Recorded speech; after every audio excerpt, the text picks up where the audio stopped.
Hey guys, Justin here of Tech, and out of all of OPPO's smartphones, the Reno series is arguably one of the company's most sought-after devices. Well, of course, this is due to its combination of a sleek design, emphasis on the camera features, and an adequately powerful chipset, all at a relatively affordable price point. This time, we managed to get our hands on the OPPO Reno6 Z 5G, which is the trimmed-down variant of the classic Reno 6. We made a separate review on the more premium Reno 6, so we'll put the link in the description box if you're interested. Alright, without any further delay, let's dive in deeper and check out this Reno6 Z 5G.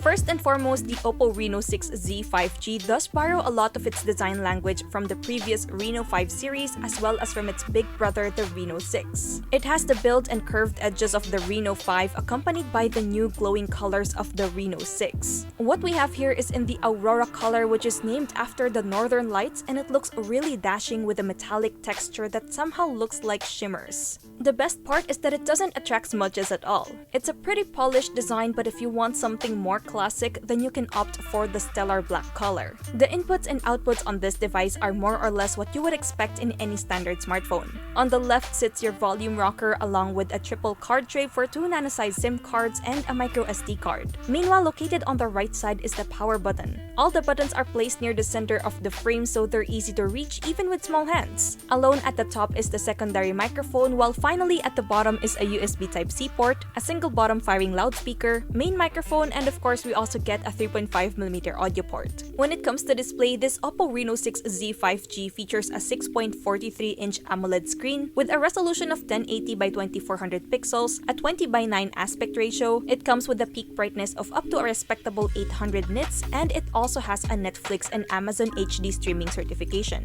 It's almost the same display as the higher Reno 6, except that it doesn't have a 90Hz refresh rate and a 180Hz touch sampling rate.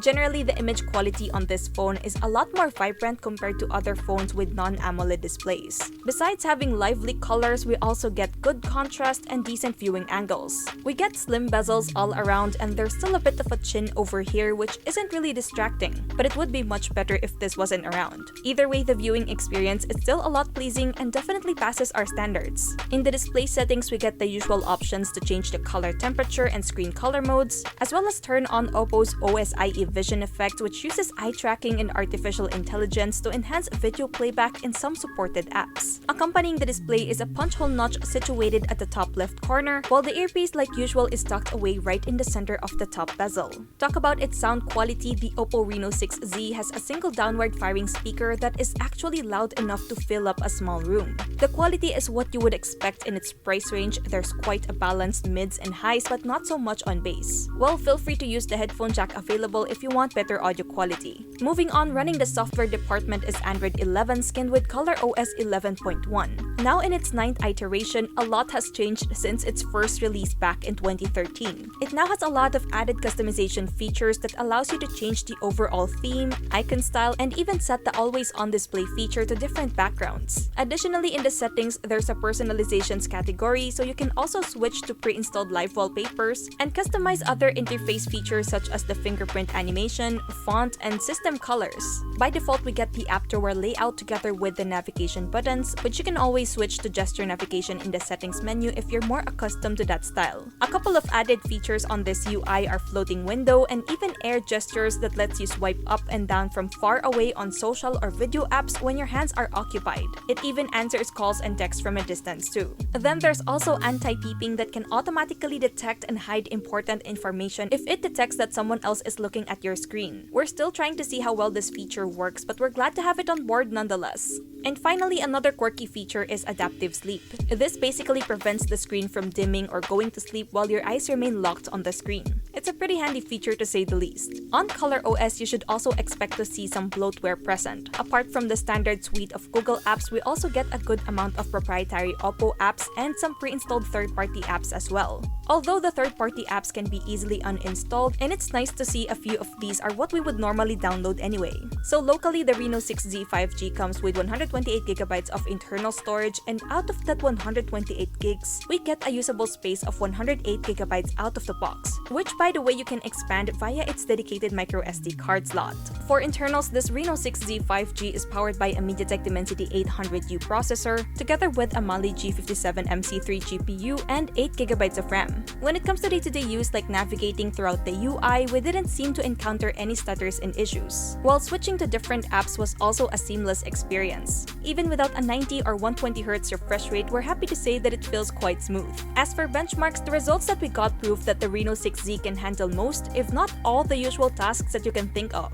With an Antutu version 9 score of 370,837 and a 3D Mark Slingshot Extreme score of 3,115, it definitely holds its own. But don't expect to be able to play your favorite heavy game titles at the highest settings, because for one, this is still a mid-range device, and second, that's probably reserved for their higher models like the Find X series. For security, the Reno6 Z 5G uses an in-display fingerprint scanner which works equally well but is placed on the lower part of the display, so you'll have to adjust your finger to unlock most of the time. The device, of course, is also capable of unlocking via facial recognition, and in this case, we found the facial recognition working faster and is more practical than placing your thumb on the screen. Okay, so the cameras are obviously going to be one of the main highlights of this OPPO Reno6 Z 5G. If you're wondering, it packs the same lenses as the higher Reno6. That's a triple camera setup starting with a 64-megapixel main shooter, an 8-megapixel for ultra-wide, and a 2-megapixel macro lens. Shots from the rear camera mostly have great results, especially under ample lighting. Details are very apparent and shots are vibrant when you need it to be thanks to the help of AI.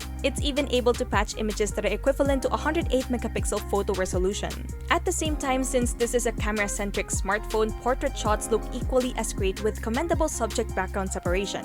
It's able to produce above-average shots when it comes to low-light conditions. But depending on the available amount of light, results can vary from a pretty clear image to a fair amount of noise. The colors can tend to be flat too, but when used correctly, it's rather a great night shooter. And speaking of night photography, if you really want some high-quality, awesome-looking night shots, then you can use the tripod mode that's found within the night mode settings. Well, from the name itself, you'll need to attach the phone to a tripod or any steady surface because it takes about 25 seconds to capture. Ultra-wide, on the other hand, is more or less your average run-of-the-mill lens that's able to take images at a broader field of view. Although it is considerably much smaller compared to the main lens, it's still able to take great image quality during the day. The only time it seems to struggle is whenever we would shoot in very dim places, which is where most ultra-wide cameras fall short anyway. The same can also be said for the 2-megapixel macro lens, which does work quite well if it's bright enough. It's probably going to be the least used camera out of the three, but it is useful if you want to get into the details of the smallest things. When it comes to selfies, the Reno6 Z 5G uses a 32-megapixel front camera that produces sharp and vibrant photos. It falls more on cooler tones, which honestly looks more pleasing most of the time. You can notice that there's a subtle enhancement going on even with the AI mode turned off, but it doesn't look off for us. On a side note, we like how the beauty mode can provide a low-key touch-up on the subject's face, but like most beauty modes, it's also able to go overboard if you would want it to. Now, when it comes to videos, the Reno6 Z 5G is capable of recording a maximum resolution of 4K at 30 frames per second, but the Ultra Steady mode is only available for the 1080p resolution. Apart from the stabilization, it also comes with more video recording features, including portrait beautification mode, focus tracking, and dual video mode that can come in handy for vloggers and for people who generally just want to show what's happening on both sides of the camera. Moving on, the usual connectivity features such as Wi-Fi 5, Bluetooth 5.2, and GPS can be found on the Reno6 Z. And of course, just like the name suggests, this one has 5G connectivity. Keeping the device powered is a 4,310 mAh capacity with support for 30 watts VOOC Flash Charge 4.0. This charger is not as fast as the 65 watts Super VOOC on the Reno6, but hey, it's still fast enough. And while we initially thought that it wouldn't last a whole day, we're glad that it was able to prove us wrong. In our standard video loop test, which entails a 1080p video playing at 50% brightness, 50% volume with airplane mode and headphones on, it was able to last 19 hours and 33 minutes. Meanwhile, charging takes 1 whole hour to reach a full charge. With that being said, we're not breaking any records here, but it's safe to say that this device will be able to provide you with a full day's work, just as long as you're not continuously running demanding tasks. As for the price, this OPPO Reno6 Z 5G is officially available for 19,999 pesos, which is relatively a lot more affordable than the more expensive Reno6 5G that's priced at 26,999 pesos. We appreciate how it's still a lot similar to the superior Reno6, that even when it comes to performance and cameras, they're at par. Although we do adore the boxy and premium design of the higher Reno6, we must say that OPPO has done a pretty good job with this Reno6 Z 5G. It's not a bad option at all despite the trimmings to achieve its more affordable price. On its own, you're getting a reliable set of cameras, commendable performance, 5G connectivity, and a refreshing UI that I'm sure is going to be helpful to many. On a side note, if you're really eyeing on an OPPO smartphone, then you may want to consider the Reno 5 series that was released this year as well, since it also floats around the same price range. And yeah, that wraps up this review. What do you guys think about this OPPO Reno6 Z 5G? Is it something that you're planning to get yourself? Let us know in the comments down below. And if you enjoyed this video, be sure to drop a like, subscribe to our channel for more content, hit that bell icon so you don't miss any future uploads, and be sure to visit yugatech.com for the latest tech news and reviews. Once again, this is Justin, and I'll see you in the next one.